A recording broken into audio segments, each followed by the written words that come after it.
तो ये है हमारा एक टॉपिक पावर ऑफ लेंस।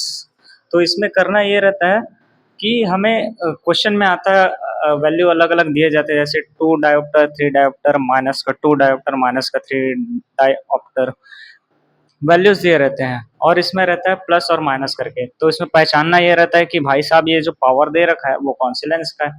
तो याद रखना है, ठीक है। ये है हमारा एक कॉन्वेक्स लेंस, ठीक। अब इसका जो फोकस आता है वो प्लस में होता है, ये तो पता है। कॉनकेव लेंस इसका जो फोकस आता है माइनस में होता है, ये भी पता है।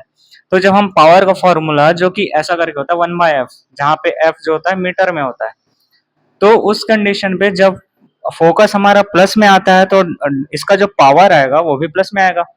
और यहाँ पे जब फोकस अगर नेगेटिव है तो पावर भी नेगेटिव में आएगा। तो याद रखना बस एक चीज, अगर पावर की वैल्यू नेगेटिव है तो वो कॉनकेव लेंस की बात कर रहा है, और अगर पावर आता है प्लस तो बात करेगा कॉन्वेक्स लेंस की।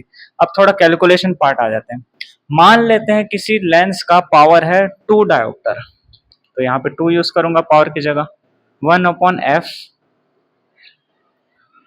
तो यहाँ पे फोकस का वैल्यू मुझे मिलेगा 1/2। लेकिन क्योंकि ये मीटर में है तो मैं इसको सेंटीमीटर में अगर कन्वर्ट करूंगा तो 100 से मल्टीप्लाई कर दूंगा, ठीक है।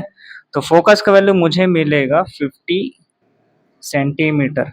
अब प्लस किस में होता है, तो प्लस होता है इसमें, तो ये है कॉन्वेक्स मिरर। और दूसरा एग्जांपल ले लेता हूँ, ठीक है।